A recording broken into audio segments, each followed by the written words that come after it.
It was repulsive. It was hair-raising. It was sinister beyond measure. The body had been crushed under a rock slide. Its right arm and right side of its torso were both gone.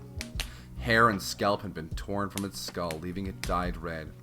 And the lower body, being dragged along, had nothing under both shins. Its limbs drooped, their vitality meager. This was already a mere corpse. But the corpse had not ceased its morbid defiance, drowning in delusion as it continued its pursuit of Subaru. Give back that body! Man, you're stubborn. Don't you remember the rough time you had inside me?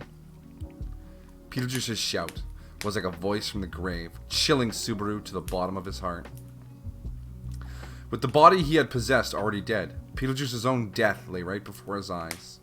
However, appearances aside, the use of unseen hands imbued the madman's movement with explosiveness. If he was left to his own devices, they'd probably collapse on their own, dissipating far away. But not easy to just wait for time to run out, huh? Damn it.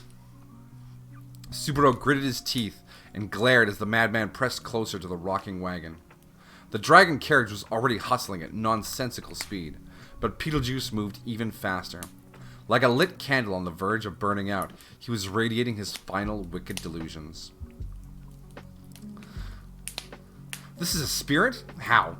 Aren't spirits supposed to look more holy or something? Mr. Nagatsuki, what is going on back there? Subaru's lament was overshadowed by Otto's shout. He could not see the nightmare behind them, for it was located directly behind the carriage, leaving Otto the better for it. We're just being chased by a slightly huge, dark monster. I think we probably ran over its tail halfway through the forest. It makes a lot of noise and the face is scary, so I recommend you don't look. That makes not seeing it really trouble me, and that description was full of troubling details. Just let her rip. Next time you snap at me, I'm taking the bite out of you. What? How terrifying! Otto handled the reins as Subaru intimidated him and made him focus on the horrid path. But the speed of a land dragon had limits. They were done for if, God forbid, they smashed into even a single tree. Consequently, the land dragons could not be hastened any farther inside the forest. In other words, the job of slowing you down falls to me. It's time to put on a grand finale. How many grand finales are you going to have anyways? What about you makes you sloth? You're a freaking workaholic. Witch Satana, give me her love, love, love. She doesn't love either one of us. There's no romantic comedy where you crush the heart of the person you like. With a heroine like that, no thank you. Beetlejuice lifted up his head and screamed, looking like his eyeballs were about to fall out of his skull. He had been betrayed, turned into a dead body, yet even so, Beetlejuice continued to shout his love towards the witch. For the first time, Subaru genuinely saw him as pitiful. He tenaciously yearned for a body, deluding himself with his lust for love from the witch. And behind it all, he was a spirit without a body of his own, with a craving for affection and a physical contract that could never be fulfilled. Gradually rotting away from that craving that could never be sated, Beetlejuice's mind fell into madness. No one would ever accept a being like him in the first place. I don't have a special attack or super spell, but I'm taking you on anyways. I ain't letting you get past me, and no way am I letting you get to the one behind me. Mr. Nagatsuki, I didn't know you cared. Will you shut up a second? I'm trying to act cool here. Whether Otto was flippant or serious, Subaru shut him up and turned back to face the madman. Thanks to the amount Julius's sword had burned away, the total number of unseen hands was barely enough to propel his own scamper. The number of arms waving above his head, available for attack, was 7, the exact amount he'd started with. Beetlejuice savagely clawed at the ground, kicking up a cloud of dust as he drew nearer to the dragon carriage. The evil hands sprung upward, making tree limbs fly, and pounded back down from the sky above, each blow splitting the earth. Black fingertips lightly grazed the rearmost parts of the wagon, digging deep wherever they touched, regardless of their strength. Subaru calculated the range was such that the next blow would land for certain. If a direct blow of identical force landed in the center of the wagon, the dragon carriage would roll onto its side, killing Subaru and Otto both. The next move would decide the match. Mr. Natsuki, we are coming out of the forest! At the same time Otto spoke, Subaru's field of vision, covered by green, suddenly brightened. The dragon carriage flew out of the forest, as if punching through a wall, and slid down a grassy incline. Beetlejuice chased them out, clawing the ground as a mass of shadows seemed to swallow rocks and fallen trees, all becoming a twisted spirit set to consume the rear of the dragon carriage as well. They cut through the forest onto the highway. Amelia and the others they were chasing were not far beyond. Subaru couldn't lead Beetlejuice before them, before Amelia. The Archbishop of the Seven Deadly Sins couldn't appreciate his goal, but he would not permit Amelia's heart to be wounded. Therefore, accordingly, Subaru Natsuki would set his life ablaze then and there. We're out of the forest! No more holding back! Love, love, love is everything! Tears of blood streamed out as Beetlejuice opened his toothless mouth, laughing maniacally. Subaru listened to his crackling voice as he sprung loose the cargo inside the wagon. He dragged one of the heavy, lined-up containers forward, as the pungent scent of liquid within clogged up his nose. He wrapped his arms around it and picked it up. Then he hurled it at the mad, bloody laughter. Burn in hell, Beetlejuice! Simultaneously, the unseen hand stretched into the sky, swung downwards in a cascade of destruction. But Subaru moved faster. Before the evil hands could reach, as the vile laughter floated in the air, Subaru hurled the pot he carried, the oil pot, towards the madman. The ceramic vessel crashed and shattered, the contents within spectacularly smearing the madman's corpse. The preparations were complete. The pitch-black evil hands were falling, to blow the dragon carriage asunder, and Subaru with it. Heedless of that, Subaru stretched his right arm forward, pointing with his fingers, arranged like a pistol. At the end of the fingertip was a red light, for it was there that the red quasi-spirit he borrowed from Julius resided. Gonna borrow your power, Julius Juculius. Why you? Rental Goa.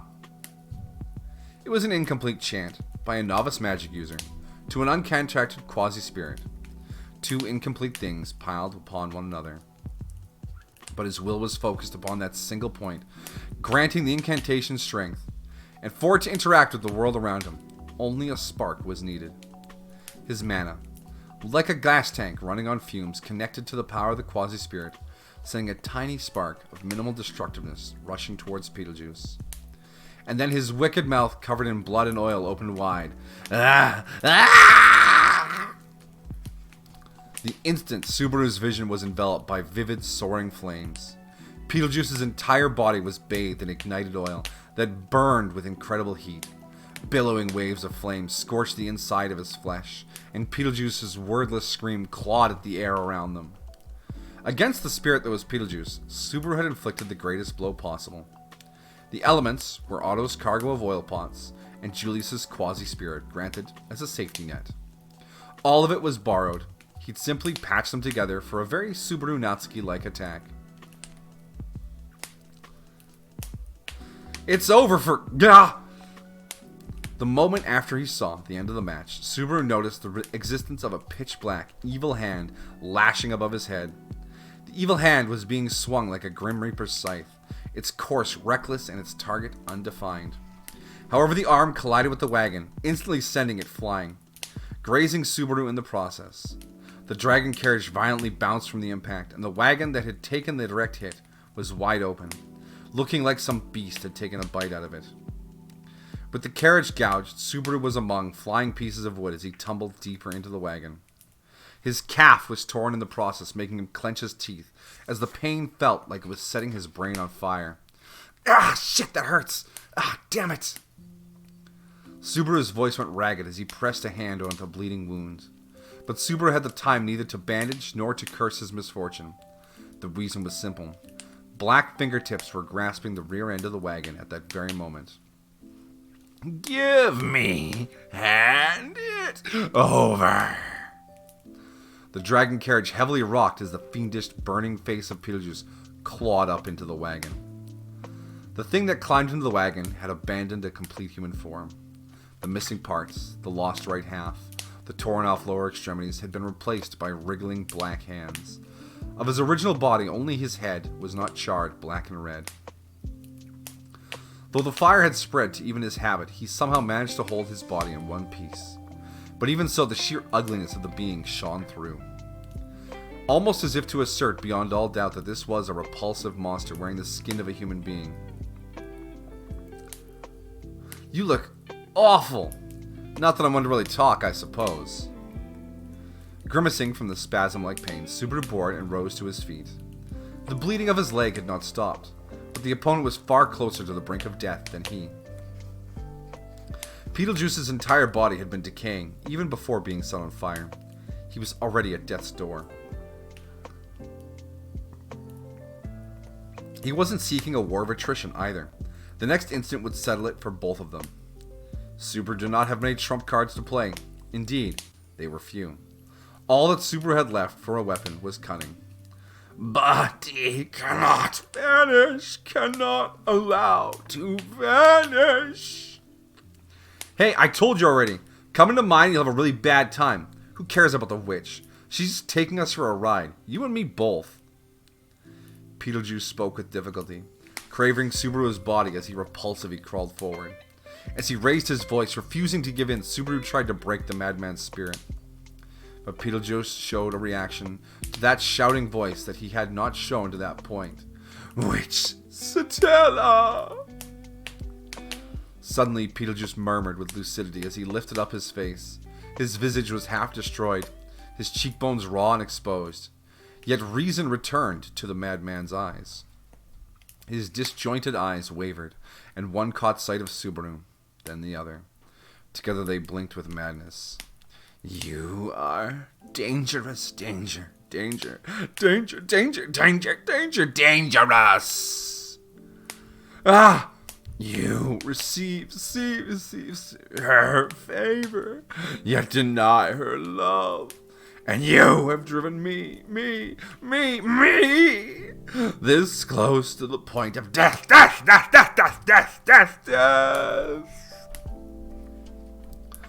Beetlejuice's head swayed and trembled as he ranted incoherently. But behind that fury, the power of the evil hand steadily spread, consuming the wagon and stealing Subaru's foundation out from under him. If the evil hands were unleashed with nowhere to run, Subaru had no chance of victory. The madman's intelligence had returned. He was chasing Subaru out of intellect, not instinct. With the cards stacked against him, Subaru inched away, and at the same time a single possibility came to his mind. And then...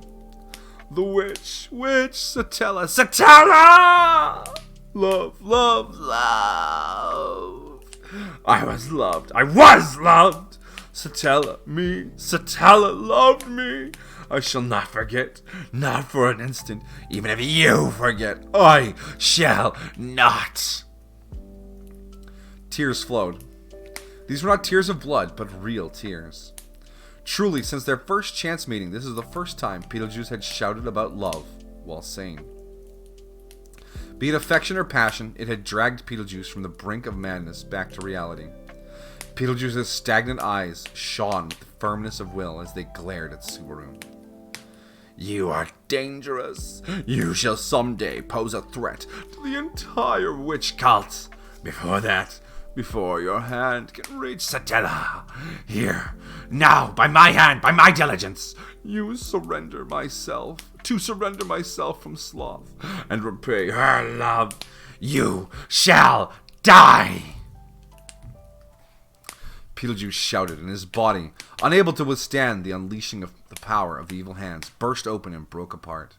But Beetlejuice was no longer bent on taking Subaru's body, but rather on killing Subaru, so that the threat to the witch cult would not be left to fester, and thus protecting the witch to be worshipped. These were the actions of a beast, but performed with will, with intellect. I'd probably have lost if you'd stayed a monster, you know. When Beetlejuice saw what Subaru had taken out of his pocket and held in his hands, his eyes went wide. His reaction made something in Subaru's heart cry out, but he bit back the sentiment that momentarily reared itself, hoisting his arm aloft Swinging his arm high, he flung the small black book, the gospel, at the tip of Beetlejuice's arm. Oh, Satella! In a daze, Beetlejuice let a low, quiet voice trickle from his mouth.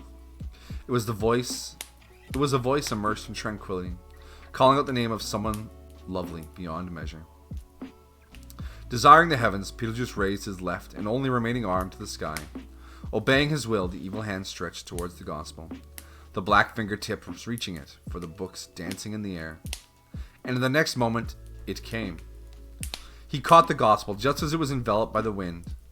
Just on the verge of blowing away, it was affected by the wind, meaning it was beyond the blessing.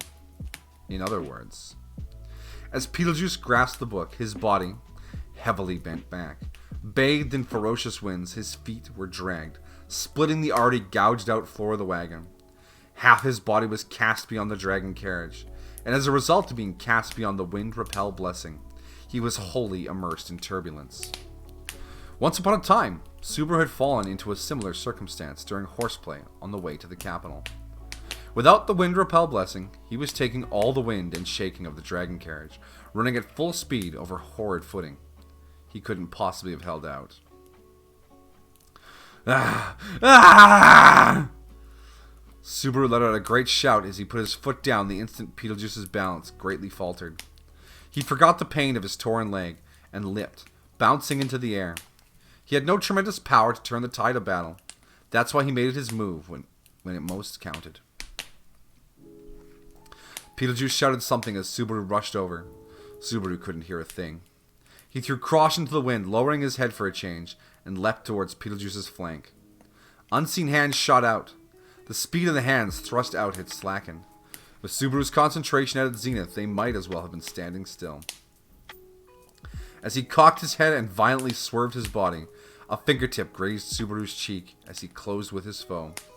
The sense of oppression from the powerful evil hands was such that Subaru almost unwittingly shut his eyes. Wilhelm taught me two things. Hands grazed him.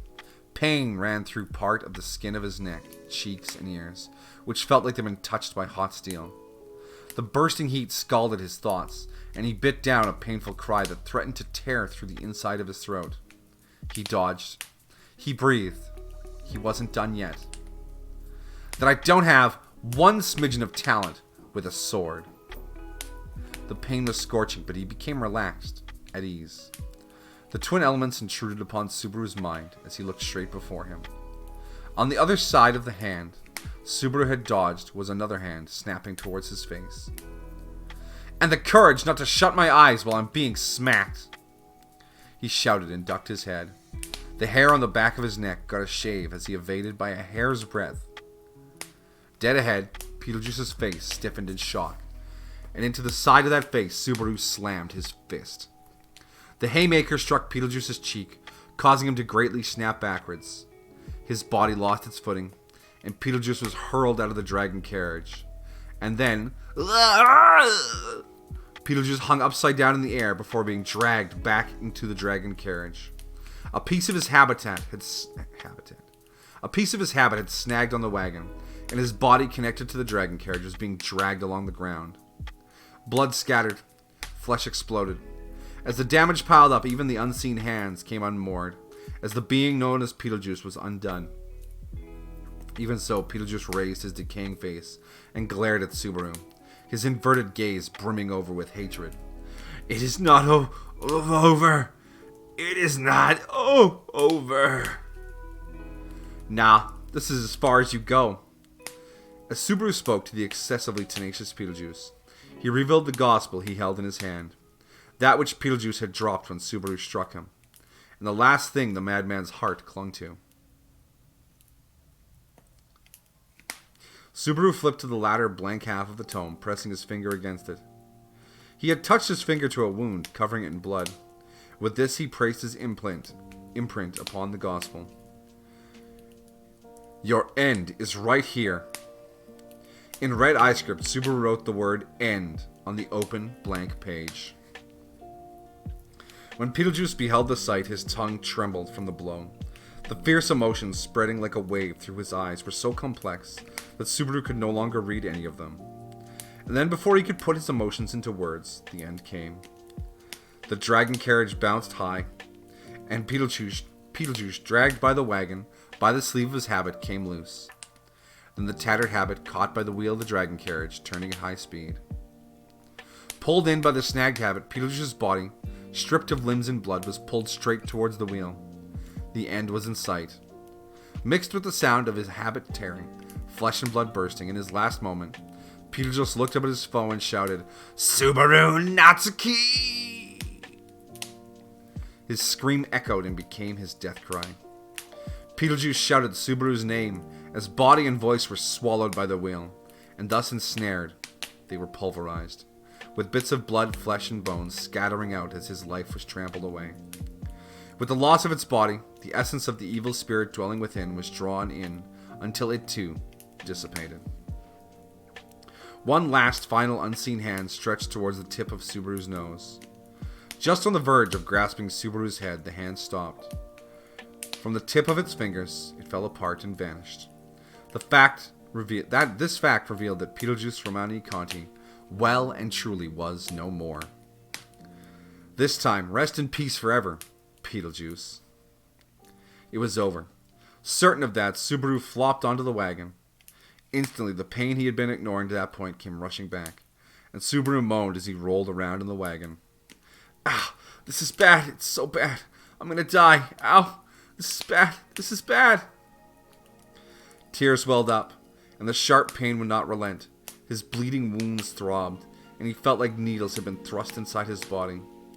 Only the physical pains of his wounds racked his chest. He did not pity Beetlejuice, madman, evil spirit, Archbishop of the 7 deadly sins. There was no point on which he could sympathize with Beetlejuice, aka Sloth. He'd run amok all on his own, and this was the result. He shouted delusions of love, arbitrarily imposed them on others, and ended up secluded and alone. No one needed to nurse pity for a man such as Beetlejuice meeting his end. No one save Subaru needed to be tormented by such sentiments. No one was ever going to understand you. Of course you're dead. You had it coming. No one. No one will forgive you. That's why I feel for you, at least that much. At least. He was understood by none, unloved by the one he loved, a lonely monster. This time, Beetlejuice Romani Conti was truly no more. Nothing left of him remained in anyone's chest, anyone's heart. None save the nail called pity driven into Subaru's chest, nonetheless.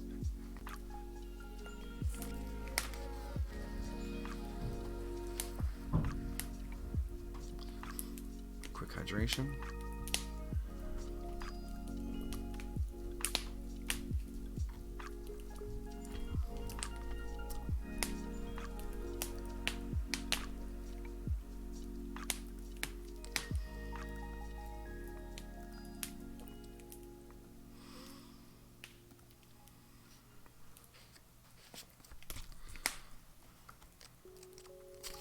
Carrying on. Mr. Natsuki, are you alright? You are wounded to no small extent. Hell no, I'm not alright. I used to bawl my eyes out when the anesthesia ran out after dental work. Subaru moved from the half-destroyed wagon to the driver's seat, mumbling thus as he smeared salve on his wounds. Bandages and homemade salve seemed to be necessities of travel. He'd helped himself to what the dragon carriage held. As Subaru, done treating his wounds with teary eyes, handed the salve back to Otto, he pointed to the dragon carriage's wagon and spoke. "I'll put the word in to have Roswell pay for dragon carriage repairs too. So how much time have we lost?" None whatsoever. If anything, we have gained time thanks to having 2 land dragons earnestly fleeing. Something really came after us. Yeah, a sloth. Never heard of them? They're animals with long hands that make funny noises. When Subaru played dumb, replying with a deep sigh, Otto abandoned pursuing the matter further. Subaru shrugged at the sight and then glared at the leafless highway's horizon. What Subaru yearned for was beyond that horizon, its silhouette not yet within sight, but... "I'll catch up to you. This time I'll save you." You think we'll make it in time? We'll make it. It sounded like Otto had asked not out of concern, but to gauge what Subaru's resolve was made of. Hence, Subaru put on a smile, baring his teeth as he replied in a hearty voice. Besides, I had to finally bring Rem some good news. A man has to live up to expectations. That is the name of the woman you've fallen for? It's the name of a girl who's fallen for me. Subaru said it not with ardor or a blush, but simply a matter of fact. For a brief moment, Otto was taken aback by Subaru's reply, but that expression immediately crumpled. Ah, then we cannot fail to look good for her, can we? With a joyful shout, Otto snapped the reins, and that sharp sound made the land dragons increase their running speed. They ran. They ran, and the dragon carriage went, seemingly flying down the highway, almost as if to reel in something precious over the horizon, as it threatened to pull away. All Subaru Nagatsuki could do was pin his hopes on the future. The dragon carriage's speed increased, and the sound of the wind and terrible rocking echoed inside the wagon. Oh, different wagon. Ah! It's okay. Hang on tight, there's no need to be scared. As the children huddled in a clump to endure the shaking, Amelia sent a strong smile their way. Seeing her smile, the anxious children muttered, "Yeah," and nodded several times over. Such strong children, thought Amelia in admiration. Any child had worries in its chest, yet these desperately clenched their teeth, continuing to fight against fear with nary a whimper. It was enough to make Amelia think, I can't put on a shameful display in front of them. By rights, a dragon carriage was protected by a wind repel blessing, but currently the blessing of their dragon carriage was not functioning. There were various conditions that might cause the effects of the blessing to lapse, but for the wind repel blessing it was very simple. Either the land dragon's legs had come to a halt, or it had gone outside of the area affected by the blessing. In this case, it was the former. Once stopped, it took time for a dragon carriage's blessing to be restored, and currently, time was what they lacked. As the wagon ferociously rocked, Amelia braced herself, strongly grasping them with her hands as she shut her eyes. She focused her ears beyond the dragon carriage's curtain-covered rear, listening to the fierce swordplay in the distance. About 2 hours had passed since they left the village, evacuating because of a criminal group, said to be lurking in the environs of the village. Midway, they'd split the group. Rem was leading to the sanctuary, and Amelia's group was set to make good time evacuating to the capital. But the situation had rapidly changed a short time ago.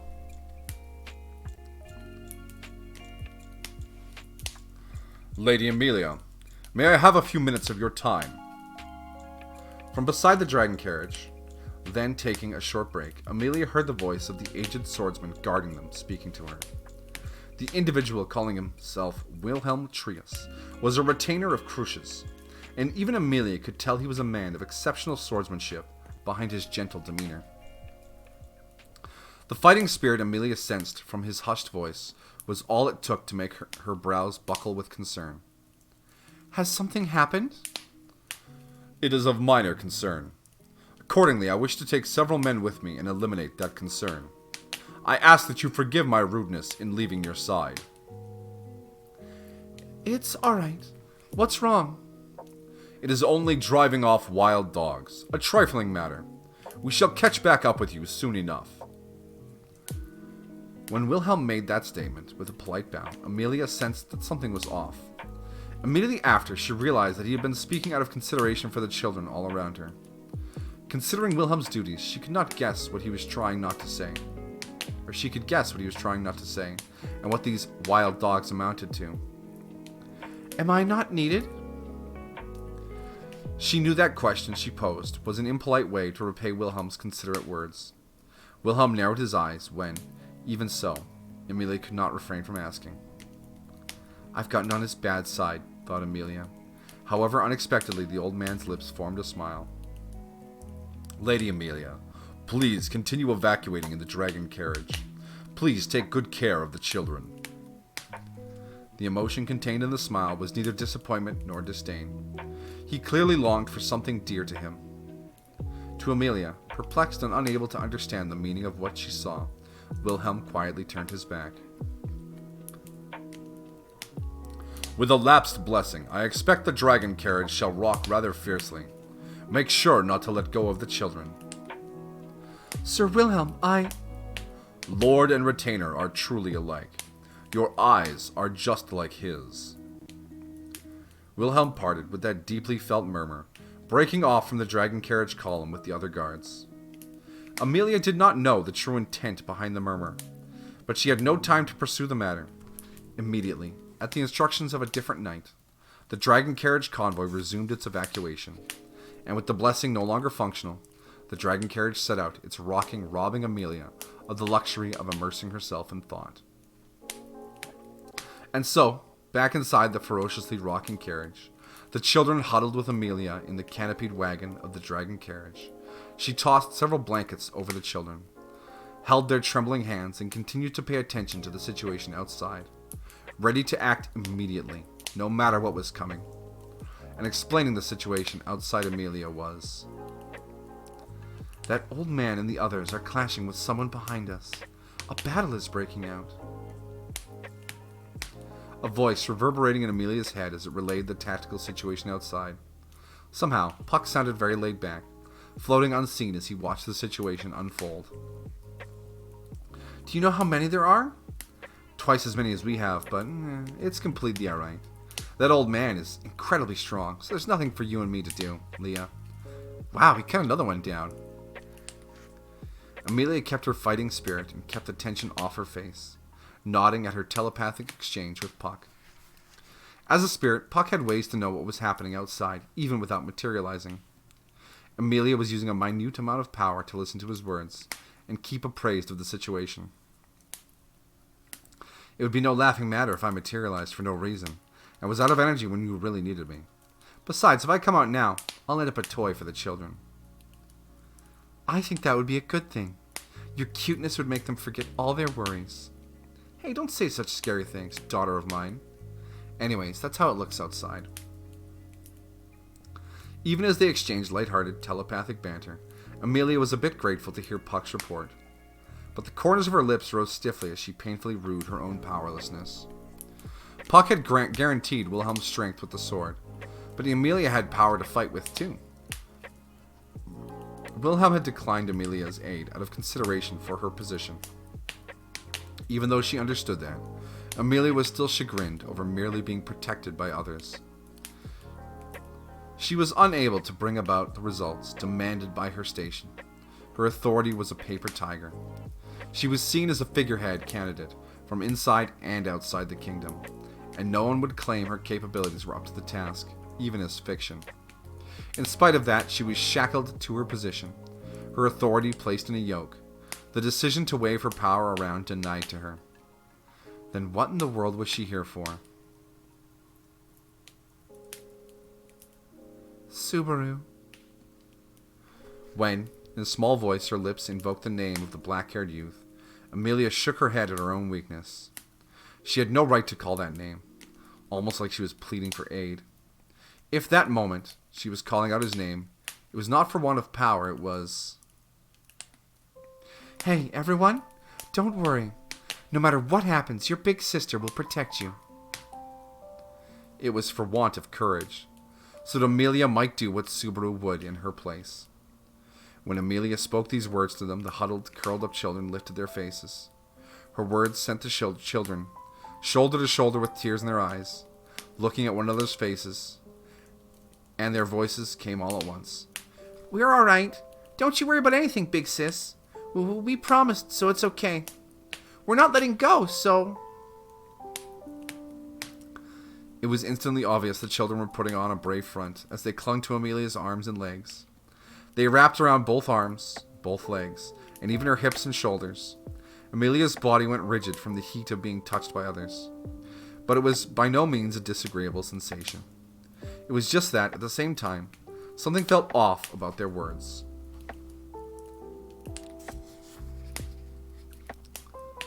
Promised? Who did you make a promise with? To do what? He said not to let go of Big Sis. He said you do reckless stuff if he's not with you, so... He said he was worried if no one's watching out for you. As each reply came in turn, Amelia was shocked by her own reaction. Amelia felt like it was extremely overprotective, and even that she was being looked down upon. But she felt strong consideration pouring out of the words. That way of speaking sounds like... Amelia felt the throb in her chest the instant she had the thought. Once she noticed it, she could ignore the throb in her chest no longer. The assertion grew stronger, at an ever-increasing pace, and Amelia's eyes wavered with bewilderment as it gently clawed against her heart. Led by that throbbing, Amelia opened her mouth to ask, "Who said he's worried about me?" No, that's... The question immediately made the color of Petra's face change. Her adorable cheeks reddened as she shouted, interjecting with a desperate voice. But she was not in time. Subaru! Subaru said it. He was worried you'd feel lonely. Subaru said, "All right, we weren't supposed to say that." The children scrambled to be first to say his name, but the last speech resulted in a hand going to the mouth. Then they all realized they had misspoken. "Oops," Petra said quietly, clutching her head. As Amelia blinked her eyes, she didn't even notice the looks on the children's faces. "Subaru?" She had a feeling. Amelia could sense him from the words out of the children's lips. But it can't be, said her feelings of denial. And they had won out. After all, Amelia had hurt him, speaking terrible words and leaving him in the capital far away. There, where Subaru's greatest desire was to reach out and offer Amelia his hand, she had turned her back on him. That had to have been a great betrayal. Why then? Why, when Amelia yearned for someone to save her, had Subaru's name come out? It couldn't be. It wasn't possible. Amelia had lived a life of disappointments. She had been betrayed, repudiated, estranged. To her, these were natural, expected things. She wanted to be trusted, accepted, sought. But to her, these things were impossible. That was why, when Subaru behaved kindly to her, she'd rejected even him and all the kindness he offered. It was not that she couldn't believe he was being considerate to her, that she was worthy of his compassion. This Amelia could not believe. If she piled up expectation upon expectation, the blow when it all came crashing down would be unfathomable. Therefore, if she would someday distance himself from her, it was better if she distanced herself from him. Before the pile between them climbed high enough to come crashing down. And yet, why? Subaru came to the village? He came back? With the children maintaining an awkward silence, Amelia could only let out that dumbfounded murmur. Even then, the dragon carriage rocked ferociously as the battle between the knights and the pursuers continued. Amelia had a duty to protect the children, and that duty came first. Yet Amelia's heart was being rocked so far harder than the carriage, swaying greatly to and fro. If Subaru had returned to the village, a number of mysteries began to make sense. It explained why Ram knew so much about the Expeditionary Force rendezvous. It explained why the villagers had been so cooperative with the order to evacuate. It explained why the members of the Expeditionary Force had so deftly handled the affairs of a domain of which they should have known little. The simple presence of one person, Subaru Natsuki, neatly tied these mysteries together. If Subaru was with the Expeditionary Force, she understood why Ram did not go against his word. To the villagers, Subaru was the savior of the village. It was natural they would not reject his proposal. More than anything, evacuating the villagers and Amelia, sending them ahead while he stayed behind with the Expeditionary Force to deal with the threat, was very Subaru-like. Too like him. The actions were too like the Subaru Natsuki that Amelia knew. Why? Her murmur was triggered with incomprehension and sorrow. The emotions welling into her violet eyes made them faintly tremble. If this was all the result of Subaru's actions, they had changed little from before. Far too little. She'd hurt him, pushed him away, and yet, even so, Subaru had stayed the same.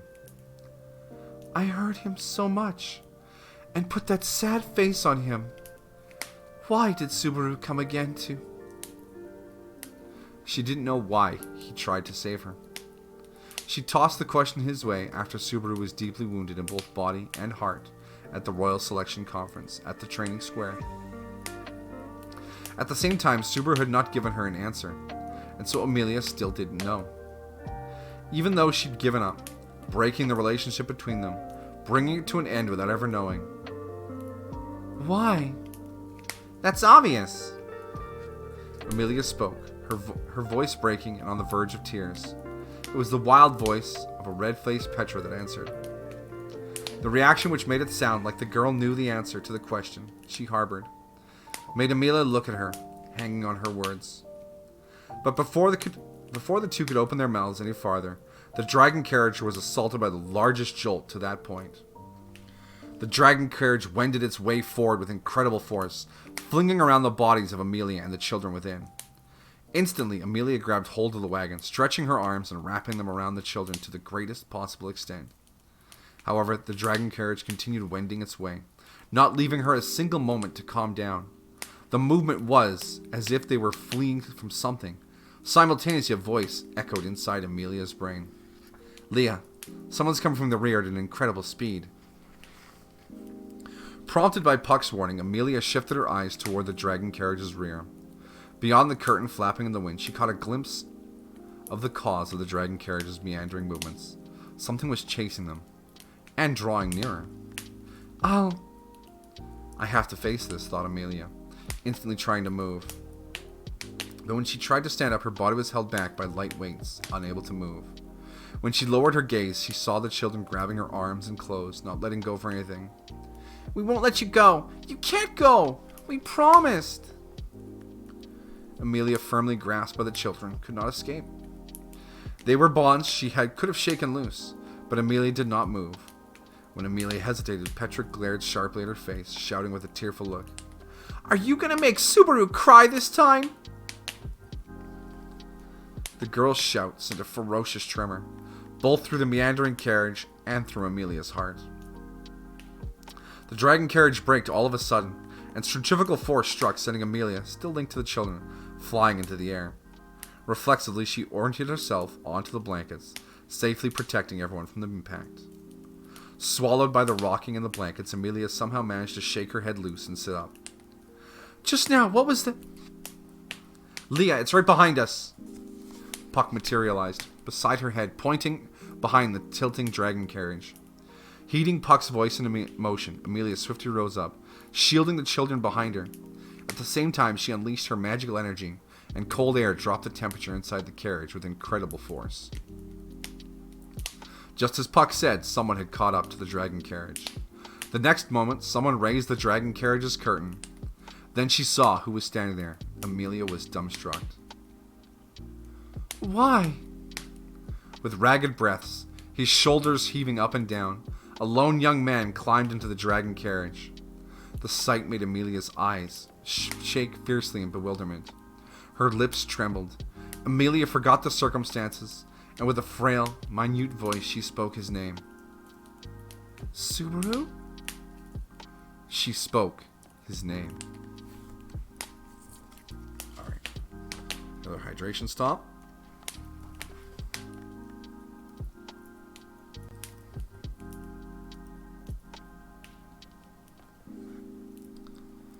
And a bot check. No.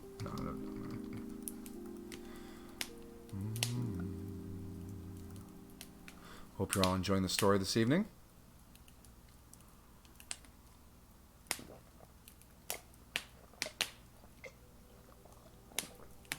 Oh, I'm glad that was empty.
carrying on.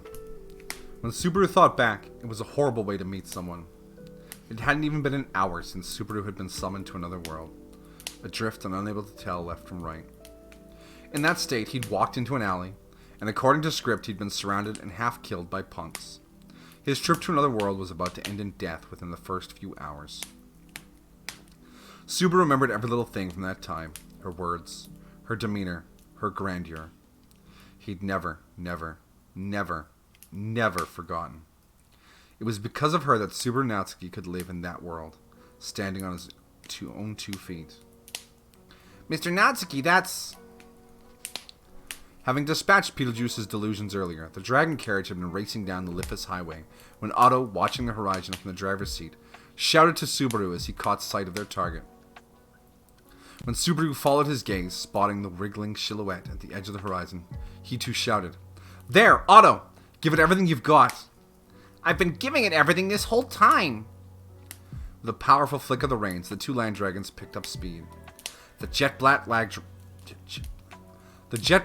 dragon stared straight ahead, wringing everything out of her spirit as she raced to fulfill Subaru's wish.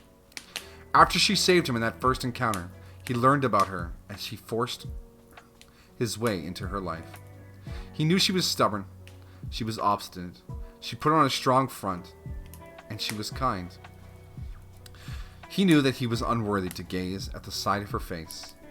The very shame of it rang shrill within his chest.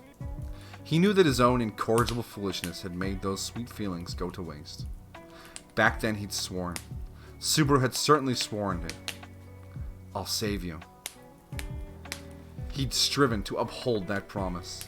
The deaths had piled up. He'd cut a hole open in fate, and somehow making it past all that pain and suffering. Subaru had reunited with her, reforged their bonds, and earned her smiling face once more. Subaru would never forget the flood of emotions that had struck his chest at that time. "Wilhelm! Sir Subaru!" By the time they caught up with the silhouettes on the horizon, it was already a battlefield where night and black figure clashed. Already a number of corpses lay upon the ground. The gallant figures riding around responded to Subaru's voice. Wilhelm blinked hard at the sight of Subaru, for the speed of the dragon carriage atop which he rode did not relent. The sword devil gripped a bloody blade, and the question of what Subaru was doing in that place nearly came to his lips, but... "Where's Amelia?" Subaru's next shout, and the emotion filling his black eyes made Wilhelm instantly cast the question aside. Then Wilhelm pointed the tip of his sword ahead at the galloping dragon carriage and spoke. "There, straight ahead, toward the great tree." Lifting his face, Subaru set his sights on an even more distant horizon. He realized they'd already made it halfway across the Lippus highway, reaching as far as the great flugel tree, where they'd waged the decisive battle against the white whale. That much having been confirmed, the dragon carriage sped through the battlefield, never lowering its speed. He didn't stop. He needn't inquire about their safety. That would be an insult to the brave fighting of Wilhelm and his men. And more importantly, they were words Subaru should have spoken when they'd parted ways. Subaru had asked Wilhelm to put Amelia and the others' safety on his shoulders. Wilhelm was acting in accordance with that trust Subaru had placed in him. Accordingly, there was no need for Subaru to stop, nor for Wilhelm to question why he raced forward. The exchange of glances was over in an instant, whereupon Subaru and Otto's dragon carriage left Wilhelm behind. However, the witch cultists were not to simply let him go. Several of the figures that kept the knights busy, while others kicked off the ground chasing after the dragon carriage. When... "I am your opponent." Caught by surprise from behind, a witch cultist was sliced in half with a tall stalk of bamboo. Bathed in blood splatter, the sword devil swung his treasured sword as he shot the dragon carriage a satisfied smile as it raced into the distance. "It is a perfect opportunity to repay my debt of gratitude. And even though he did not say the words, I am pleased the one who asked it understands. Indeed, I am honored." With the treasured sword granted by his liege in his right hand, he accepted a cavalier's sword tossed by one of his men in the left. The sword devil poised the swords, crossed as his glare shot through the witch cultists. As if I would let anyone stop a man who wants to meet his woman. You and I both stink too much of blood to be present at their reunion. You will all remain here as corpses. The pronouncement of their sentence of death made the witch cultists, purportedly shorn of emotion, tremble all over. Amid that scene of tension pulled taut, the sword devil bent forward, racing onward with a smile carved onto his lips. The expression was a complex one, both that of a happy devil bathed in blood, and the strained smile of an old man reminiscing on the sins of his youth. Mr. Natsuki, I see them. The evacuating dragon carriages are over there. With the battlefield left behind them, Otto in the driver's seat, as the dragon's carriage picked up speed, raised his voice. As he pointed forward, Subaru, sitting right beside him, caught sight of the dragon carriage convoy moving off in the distance. The throbbing in his chest strengthened as Subaru clenched his fist, his emotions astir. As they closed the distance, bit by bit, the dragon carriage convoy was thrown into confusion when it sensed Subaru's carriage catching up. The column of dragon carriages began to weave around, and Subaru earnestly raised his voice. "Stop, it's me! Not an enemy! Stop! Please stop!" Mr. Natsuki! Please stop, it's an emergency! I need to check the carriages! The knight in the driver's seat of the leading carriage realized it was Subaru pulling alongside and shouting to him. He rushed to bring his carriage to an urgent halt. At his command, the land dragon neighed, and one by one, the dragon carriages behind them lowered their speed with such a force they nearly rolled onto their sides. And then... Iya, come on out. Otto, get Patlish loose from the dragon carriage, please. Time was precious. Subaru didn't even wait for the dragon carriage to stop before leaping down. He broke his fall with a pathetic-looking roll that was a far cry from the graceful landing. He instantly rose to his feet, the red quasi-spirit Iya floating right beside his eyes. Iya, can you tell which dragon carriage is booby-trapped? The quasi-spirit did not reply, but she asserted her existence with an increase of heat, rushing ahead of Subaru toward the column of dragon carriages, and flew circles above a carriage with a canopy. From Iya's reaction, Subaru rushed to the dragon carriage without the slightest doubt in his mind. He violently stripped away the curtain covering the wagon, squinting as he peered into the poorly lit interior, and... Subaru? When he realized a voice, clear as a bell, had called his name. Subaru was struck with a wave of anxiety that threatened to make him break down then and there.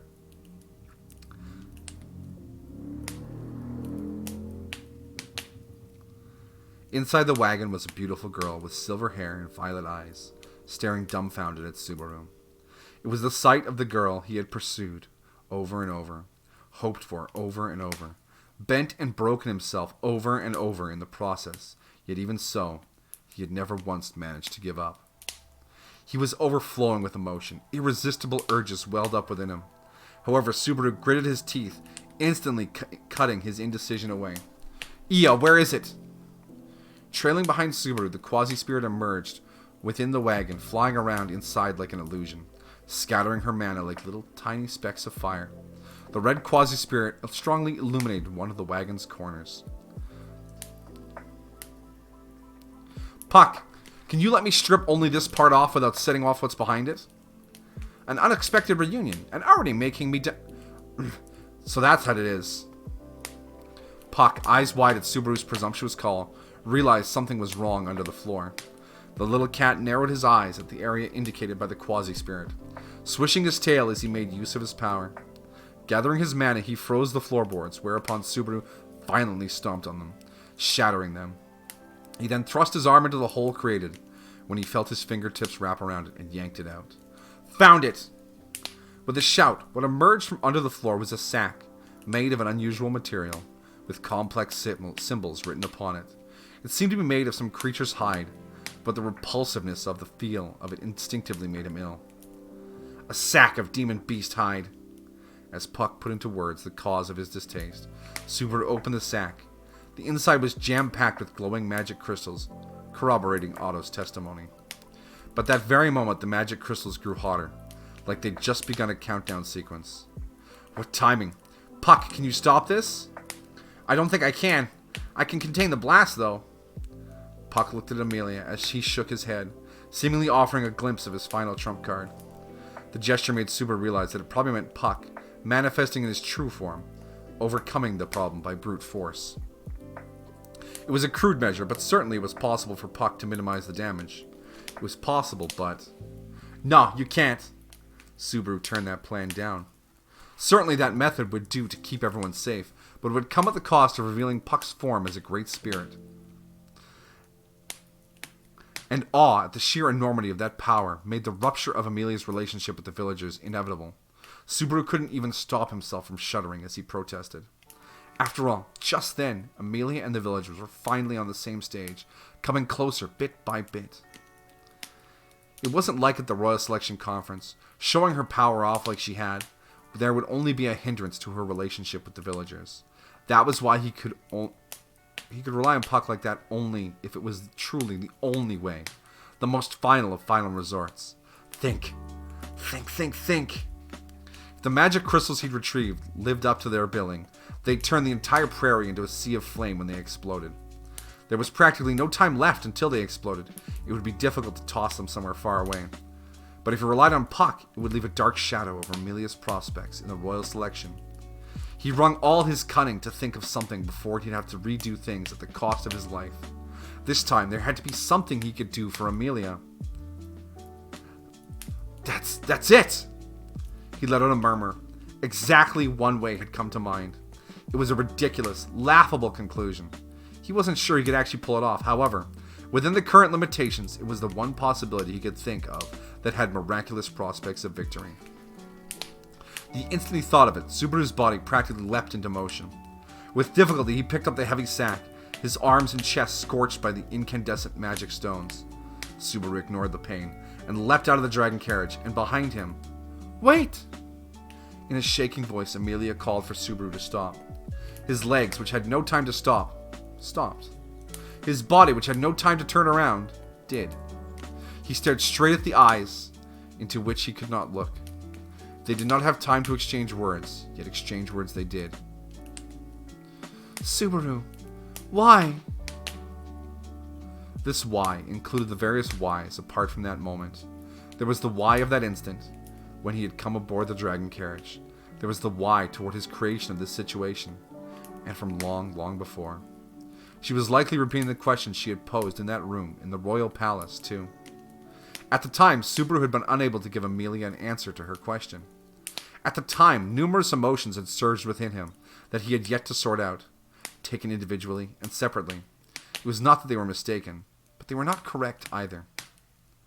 It was the place where he had been given only one chance to reach out to her, and he'd let it slip through his fingers. That place was the one chance he had earned, and he'd lost even that, kicking everything down the road. He reunited with Amelia, gaining the chance to talk with her, and he had a mountain of thoughts and feelings he wanted to share. No matter how much he tried, it would never be enough to cover it all. Many, many words floated into his thoughts, filling his throat, but that's where they vanished.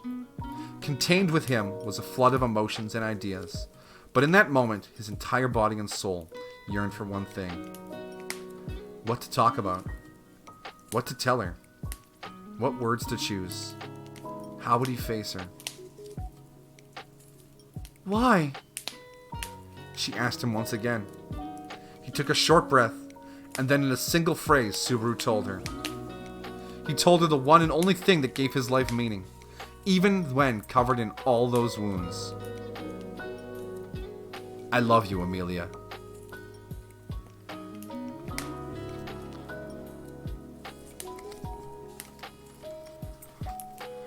Alright, one more hydration break.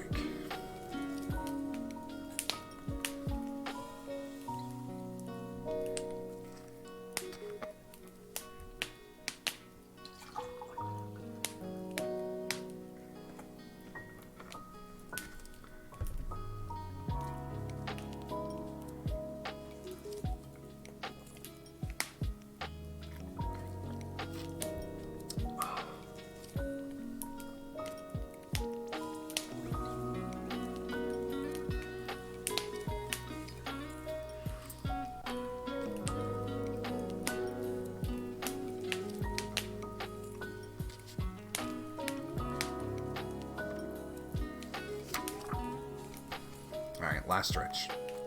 Last few minutes of the season. Carrying on. In one go, they passed through the curtain of the dragon carriage, practically ripping it as they leapt out. The instant the dazzling light of the sun burned Subaru's eyes, a huge black frame stood before him, blocking the sun's rays. It was Patlish. Subaru's favorite land dragon had predicted everything before he had even called her, offering him her back. Subaru leapt on, placing the leather sack emitting high temperatures between his own belly and Patlish's saddle. He proceeded to take the reins, and the land dragon galloped on a path in the direction of the sun. Behind him, Otto was surprised by Subaru's actions. The knight in the driver's seat was shocked as well. The children, leaping out from behind the curtain, raised their voices, as did Amelia. Subaru heard them calling out to him, but he didn't look back. There wasn't time. Every feeling he wanted to convey, every word he wanted to speak, it had all been summed up in that single phrase. There was nothing left for Subaru to do there. In that moment, there was only one thing he needed to follow through on. Patlish became the wind, instantly leaving the landscape behind them. The effect of the wind repel blessing had expired, so the shaking and gusts assailed Subaru without mercy. But the land dragon's agile movements protected her master, and Subaru, trusting his favorite dragon in equal measure, left everything to her. He could even feel through the leather bag that the crystals were becoming white hot. Quietly, the heat increased with every passing instant. They were on the very brink of exploding. Subaru's belly and Patlish's back sensed this as they desperately dashed forward. As his eyesight darkened from pain, he saw their destination coming into view at the edge of his vision. It was the legendary great tree, snapped at its base and lying on its side. Lying beside that legendary tree was the headless corpse of the demon beast that had grown over the course of a long, long time. The expedition force had probably had its hands full, just hauling the head of the enormous beast away. Due to their freezing the massive fallen body to hold back the onset of rot, there was a chill in the air all around it. Patlish ran toward the frozen carcass, as Subaru ran his eyes toward the center of the white whale. There rested the fatal sword wound inflicted by the sword devil. Drawing up right alongside the corpse, Subaru leapt off Patlish. Then without hesitation he raised the powerfully hot leather sack high and stuffed it into the demon beast's wound. The giant corpse wound was large enough that even in its frozen state, there was plenty of space to pack the leather bag into it. Having disposed of the leather sack, he instantly turned back. Subaru leapt back onto Patlish and grabbed the reins to immediately turn away. Then the two of them circled around the corpse, slipping under the great tree's shadow. Subaru was practically dangling from the saddle as Patlish raced onto the grasslands.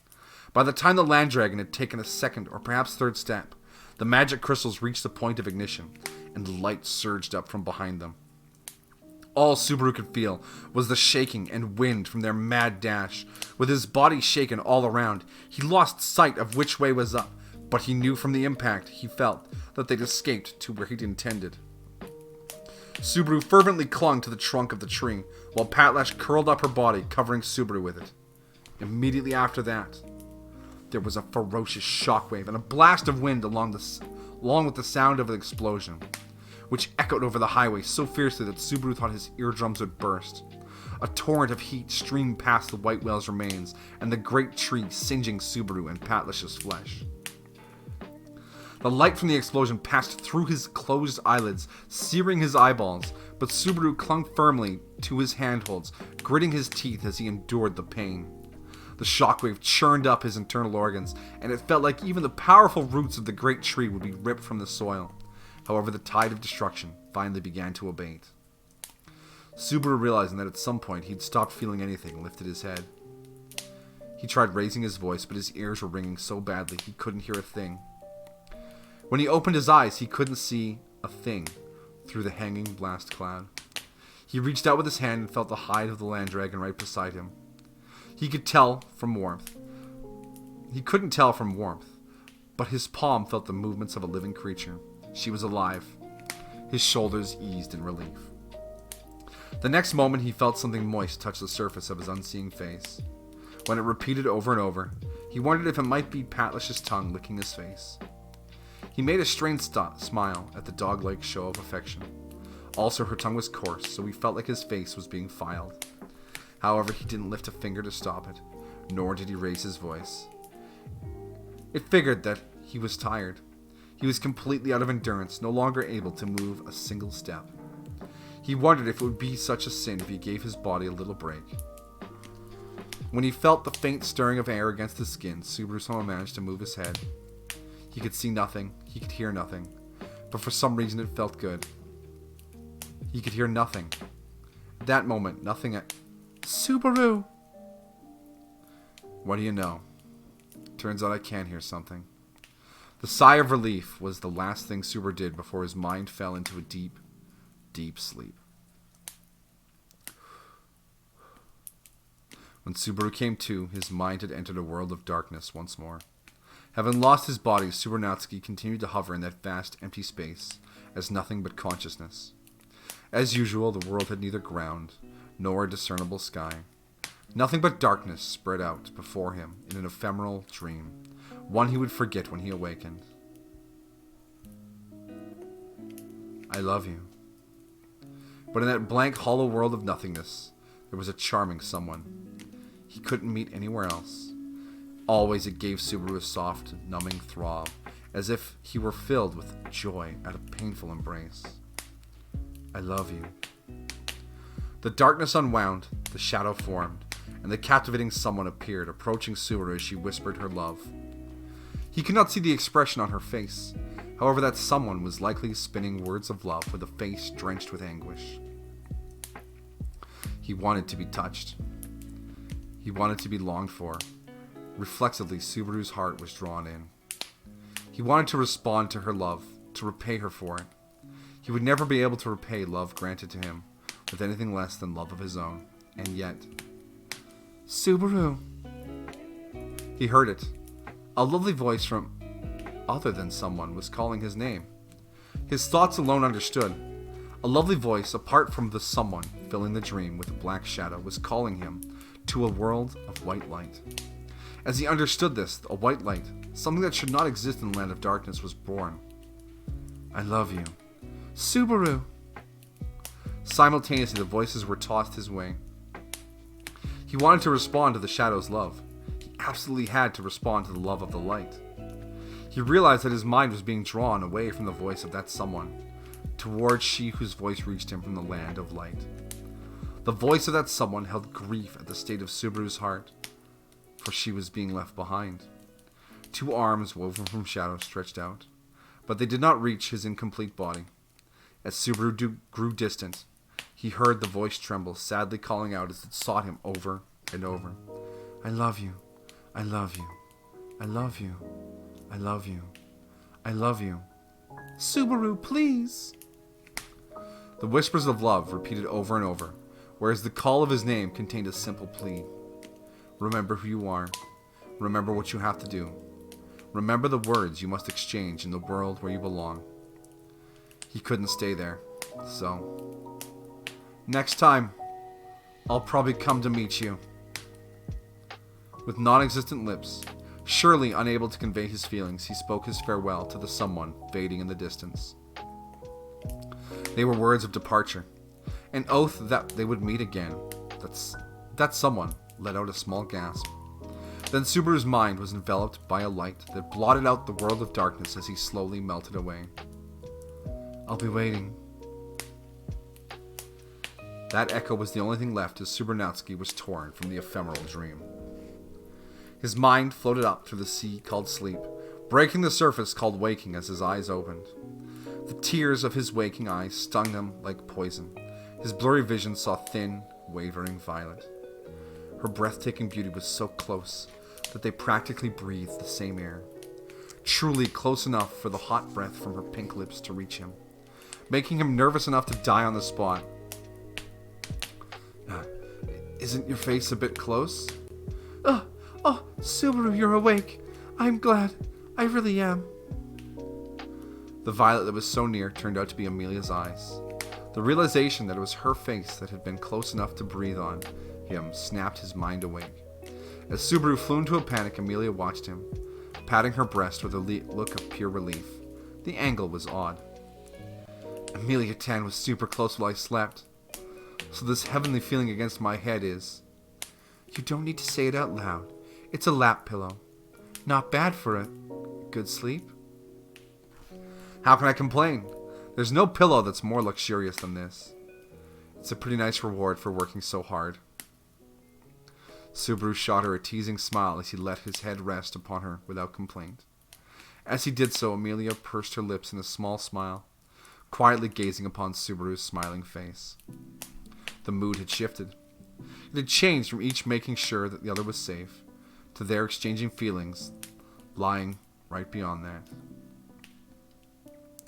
that. Can I ask you about a few things? For instance, right, is Patlish okay? I remember I felt like she was licking my face right before I passed out. Goodness, and there's so many things I want to ask too. That land dragon was licking you quite a while after you passed out too, Subaru. She really raised a fuss when people tried pulling you away. And if Otto hadn't had a word with her, she might never have left your side. Whoa, Patlish, how far are you going to take this loyal dragon thing? I'm falling in love. They'd known each other for only 2 days, but the number of ordeals they'd been through together was already unmatched. If Krush was going to give him a reward for helping deal with the for dealing with the white whale, he couldn't even conceive of ones beside Patlish anymore. She was badly burned, but her life doesn't seem to be in danger. I conducted the initial treatment, but Sir Wilhelm is having Ferris examine her right now. Ferris caught up too. Subaru was both relieved and surprised to hear Ferris's name come from Amelia's lips. The kingdom's greatest healer having joined up with them was good news. And the fact that he was there meant... Does this mean I've been sleeping for a long while? 2 or 3 hours, maybe. Don't worry. Thanks to conversation mirrors, Ferris and them were able to link up, so all the wounded people are alright. Amelia smiled pleasantly. One of the conversation mirrors, originally owned by the witch cult, rested in her hand. It was the one Subaru had kept for communicating with the expeditionary force left back in the village. He'd used it to converse with Ferris and the others, which accounted for the smooth rendezvous. So everyone's gathered around here, huh? Ferris is still treating people. Julius, too. I was surprised. I mean, I never imagined you and Julius together, Subaru. I had a reason for that. Bluer than the mountains, higher than the seas. Explaining the circumstance of that subject from part 1 would get really long and messy, you see. The relationship with Julius that had surprised Amelia was difficult to explain with words. Or rather, that very moment, even Subaru didn't know how to describe it. If he had to put his complex emotions into a few short words that represented his overall appraisal of the man, I will hate that guy forever. What's with saying that all of a sudden? I was trying my best to express the feelings I have for him that are hard to put into exact words. So where is everyone right now? Not wanting to talk about it any further, he switched topics. Let's see, said Amelia, making a small, strained smile at Subaru's demeanor. As she spoke, Ferris told everyone to take a break until he finished healing people, but he should be right about done. Once that's over, we'll be heading for the capital again. There's a lot of things I have to speak to Krush about, after all. That's thanks to your hard work, Subaru. Yeah, it totally was hard. Seriously felt like a game as the away team. I got through it with bluff, bluster, and guessing right about some little things. Just thinking about it twists my stomach. Yes, really. Thank you. Amelia's sincere gratitude made Subaru, attempting to hide his blush, able to hide it no longer. But credit was credit. There was no point in hiding it any longer.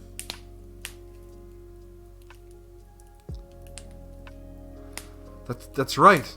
I've finally gotten back, haven't I? When he finally looked around, Subaru saw that he and Amelia were all alone, inside the canopied dragon carriage's wagon. The surrounding area held no sign of people. Only the sound of wind broke the silence. It was as if they were the only 2 people in the whole world. It was just like back then. Wounded all over, his mind hazy, he'd awakened to find the 2 of them all alone. I feel like I've been seeing a long dream. As a matter of fact, the events from the moment of their departure to that time around, the final loop, seemed unreal, very much like he'd been dreaming. This was how extreme and prolonged a situation it had been. It had been nothing but a veritable nightmare. A bad dream. No, not that. Was it a good dream? Amelia cocked her head a little, and her question prompted Subaru to continue. The question made Subaru close his eyes, reminiscing on the time he had nearly declared a nightmare. He remembered the many despairing situations that had visited him, places he wanted to drive out of his head many times over. His string of foolish acts, his self-serving behavior, his overbearing arrogance, how he cruelly betrayed expectations, how his spirit had been pummeled and broken by loss and despair, how he had once been ruled by madness, enough that when he sank into clarity, he sought to throw everything to the wind, and how, at the end of that, someone saved him. He couldn't pretend it hadn't happened. Were it not for all those things, Subaru of that moment would not exist. Therefore, even if those days had been like a nightmare, inflicting nothing but hardships upon him, it was good, really. The long, long nightmarish time remained nowhere, save for inside of Subaru himself. He could treat it as the past, but he could not allow himself to treat it as a dream. The tragic results created by his own actions, and the horrific results they'd courted, were all his to bear. Subaru was a prisoner of the supernatural power of return by death. He had used that power to blaze open a new future, so this was his cross to bear. How much have you heard? Almost nothing. Julia said I should hear it from you. That meddling piece of shit bastard. Was this his idea of being considerate? Inside his brain, Subaru spit invective at the handsome young man. Then Subaru gently sat up from Amelia's lap, meeting her gaze with his own, as if to continue the words where they'd left off back then.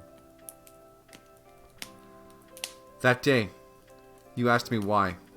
Why did I come save you? Why did I try so hard for you with this and that? Why, you said. Yeah, I asked that. And also why you claimed I had saved you. I never did anything like that. I haven't at all. It's been only you saving me. I haven't given you anything. And in spite of that, you get so hurt for my sake. Nah, back then I was all messed up. A part of him could not dismiss himself as just messed up. It wasn't that he was messed up at all. At the time, thinking himself only in terms of foolishness and frailty, the human being called Subaru Nagatsuki had honestly believed those words. He had been pushing his own conceited emotions onto her, and wanted only for her to accept them. Subaru knew of a man who had loudly asserted such self-serving love in his final moments, for it was Subaru himself who had watched this while leading the man to his demise. Properly speaking, the sight of the sword devil offering up proof of his love had also been burned into his eyes. At the time, I was thinking only about me. I accepted that. I was saying it was for your sake. But I was just drunk with the idea of I'm doing this for you. I put into my own head that if I acted drunk on that, you'd accept me. Subaru. Sorry. I was using you and drowning in my own joy. Everything you said back then was true. I was wrong. But I wasn't wrong about everything. He conceded that he used Amelia for his own benefit. But there was one thing he would not concede. I want to help you. I want to be there for you. That's serious. That's true. Not a lie. Yeah, I know. Amelia nodded at Subaru's words. Then her violet eyes greatly wavered, and blinking once, she stared at Subaru. And then, Subaru, why do you help me? They were the words she had spoken then. It was a question she had also posed several hours before. Then, like before, the words were offered in search of an answer. Subaru had but one to give. I want to be there for you. Because I love you, Amelia. Subaru looked straight back into Amelia's eyes and stated it plainly. In the end, the summary of the basis of Subaru's actions was exceedingly simple. Wanting to be there for her, to stand by her side, to render her aid, to see her smiling face, to walk beside her, to live with her from now on. Every last part of it was because he loved Emilia, with all his body and soul, from the crown of his head to the tips of his toenails. That is why, even at the risk of death, and in fact numerous deaths, no matter how hurt or hated or anguished he might be, even if he had to crawl to do it, he'd come back. Just how many opportunities had he missed, only belatedly coming up with that simple answer? He was truly in awe at the extent of his own stupidity. Listening to Subaru's reply, Emilia opted to close her lips and keep her silence. But that silence did not last long. Abruptly, her composure crumbled. She bit her closed lips, and her wide-open violet eyes grew moist. It was the look of a girl who might break into tears at any moment. A girl who didn't know how to cry. I'm a half-elf. I know that. Emilia earnestly shook her head, replying in a shaking, halting voice. I'm a half-elf with silver hair. I'm hated by all kinds of people. Because I look like the witch, they hate me. They truly, truly hate me. I've realized. I know. And those guys are blind. Judging from appearances alone, and on top of that, basing everything on a resemblance to an arch criminal from a distant past was ridiculous. How did anyone who didn't know a single thing about Emilia's true nature have any right to hate her? I have almost no experience interacting with people, and I don't have any friends. I have no common sense, and I'm ignorant of how the world works. That's why I say weird things from time to time. And because of my pact with Puck, my hairstyle practically changes on a daily basis. And my reason for wanting to be queen is really, really selfish. She lined up her shortcomings one after another, even including things she didn't need to mention, offering a glimpse at her deepest vulnerabilities. Yet timidly, that frailty, that lack of confidence in that moment, Subaru thought it was all lovely. Hence Subaru gently shook his head. Emilia, whatever anyone says to you, whatever you think of yourself, I love you. I really love you. I super love you. I want to be together with you always. I want to hold your hand forever.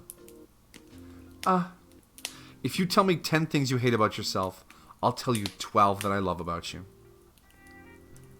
When Emilia seemed to try and pull back into herself, Subaru wouldn't let her escape, keeping his eyes glued to her as he stated how he really felt. Emilia closed her little lips, looking at Subaru, and as she continued to look, tears welled in her eyes. When they grew to the point of overflowing, she blinked, letting droplets fall, tracing paths down her white cheeks. That's the special way I want to treat you.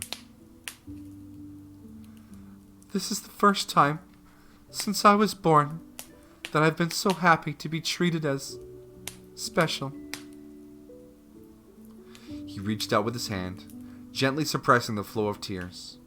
With Subaru's hand touching her cheek, Emilia put her hand over his, and the body warmth exchanged between the two felt intensely hot. Why 12? Because 100% ain't enough to express how I feel. When Subaru laughed, face brimming with a wide grin, Emilia answered with a tearful smile. Her face was dazzling, as if each and every falling tear were a diamond. Subaru felt so satisfied from seeing just one charming smile that he had to laugh to himself for how easily content he was. And so they smiled together, as Emilia rubbed her cheek against Subaru's hand. I'm so happy, really happy. I never once thought the day would come that someone would tell me they loved me. In the days until that point, special had meant something entirely different to Emilia. That was why she was extremely frightened of receiving special treatment from anyone. Subaru knew how she felt about it, but had given her special treatment despite it all. Even if it wasn't from anyone else, even if it was only Subaru in the whole world, the way he treated her was special. Is this really fine for me? For someone like me to be this happy, to have such happy feelings, it feels like an indulgence. It's absolutely fine. Let's indulge ourselves. No matter how happy you are, if it doesn't bother anyone else, and you can always give some of the excess away to other people. Which was why. You can take it slow, Amelia. Slow, gentle. Take your time falling in love with me. After all, I'll be walking right by your side, doing my best to make you weak in the knees. Eep, went Amelia, making a little sound from her throat. She proceeded to grow red in the cheeks, lowering her eyes. Then she touched a hand to her breast, quietly staring at Subaru as he smiled at her. And then... Thank you, Subaru, for helping me. Amelia smiled pleasantly as she said those words to Subaru. They were words she had spoken once before. Realizing that, Subaru laughed. Amelia, realizing the same, laughed too. She laughed, and suddenly tears began to flow from the corners of her eyes. Subaru reached his hand out to Amelia's long, beautiful silver hair, gently stroking it as if combing through it. He remained by the adorable girl's side as she gently continued to cry. Under the clear sky of approaching dusk, a boy from another world and a silver-haired half-demon drew close to one another, sharing their mutual feelings. There had been repeated tribulation and despair continuing for a very long time. Having overcome these, they had finally earned quiet, tranquil time for them alone. This was a tale about earning that time, and nothing more. This was a tale about missed opportunities continuing along different paths, remaining lost, and nothing more. Everything had happened so that a single insecure boy could share his feelings with a single insecure girl. This was a tale of striving to do exactly one thing, and nothing more.